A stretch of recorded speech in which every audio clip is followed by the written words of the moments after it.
Il était une fois, dans un petit village, où le marché attirait marchands et clients venus de loin, une femme nommée Mamadou. Elle tenait le stand de poulet au poivre le plus réputé. Viens mon ami, le ragoût est tout chaud, bien frais. Ça sent très bon, c'est combien? Seulement 500 francs, goûte, c'est délicieux. Allez, prends-en un bol. Chaque jour de marché, les villageois faisaient la queue avec impatience pour acheter son plat épicé et savoureux. Peu importe l'heure à laquelle on arrivait, son poulet était toujours vendu avant midi. Parmi les autres vendeurs, il y avait Malolo, qui vendait aussi du poulet au poivre. Mais pourquoi le stand de Mamadou était-il toujours plein?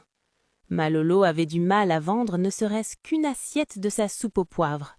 Elle voyait avec horreur les clients passer devant son stand et se diriger directement vers celui de Mamadou. « Pourquoi vend-elle tout? Pourquoi moi je ne vends presque rien ?» murmurait Malolo. Déterminée à percer le secret du succès de Mamadou, elle commença à l'espionner chaque jour de marché. Elle observait discrètement Mamadou, espérant la surprendre en train d'ajouter un ingrédient secret qui rendait sa nourriture irrésistible. Mais malgré toute son attention, elle ne trouva rien d'inhabituel. Mamadou cuisinait simplement avec des épices fraîches et du poulet. Pourtant, les villageois ne pouvaient résister à sa cuisine. Croyez-vous que Mamadou a un secret qui rend sa nourriture irrésistible?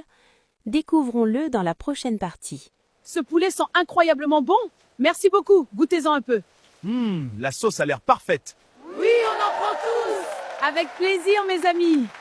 Un jour, Malolo décida d'envoyer sa fille suivre Mamadou jusqu'à chez elle.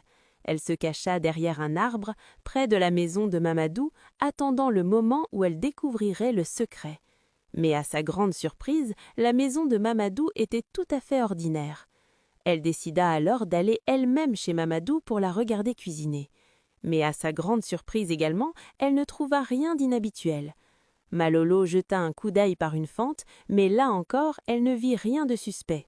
La cuisine de Mamadou était très ordinaire. Elle mélangeait simplement des épices à son poulet. « Cela n'a aucun sens », murmura Malolo, désespérée. Elle décida de saboter Mamadou. Elle paya des jeunes garçons du village pour qu'ils s'introduisent en douce dans la cuisine de Mamadou et ajoutent trop de sel à sa soupe.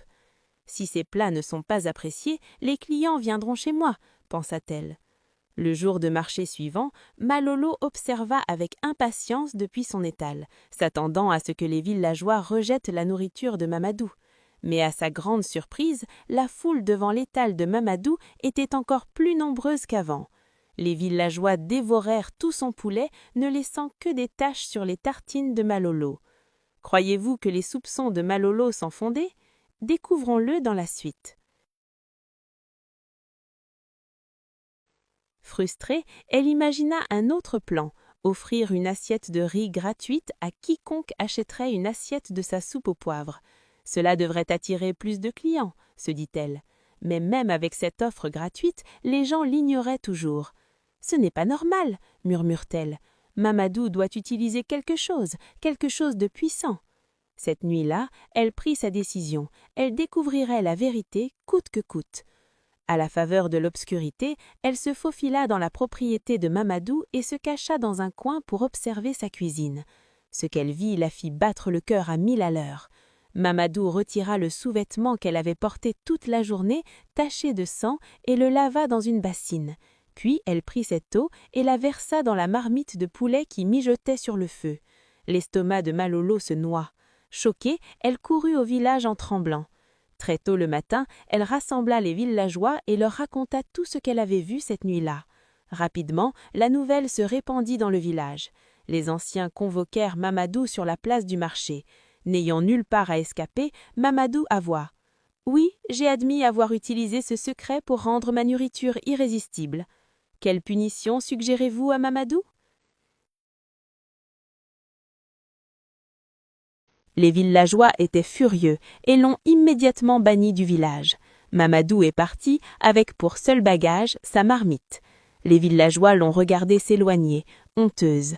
Mais cela l'a-t-elle arrêtée? Non. Mamadou s'est installé dans un autre village et a repris son activité. Ses recettes secrètes étaient toujours intactes, son poulet épicé toujours aussi irrésistible. Pendant ce temps, dans mon village, Malolo est enfin devenue la marchande de nourriture la plus célèbre. Elle souriait en voyant des clients remplir son étal. Mais les villageois n'ont jamais oublié le secret de Mamadou.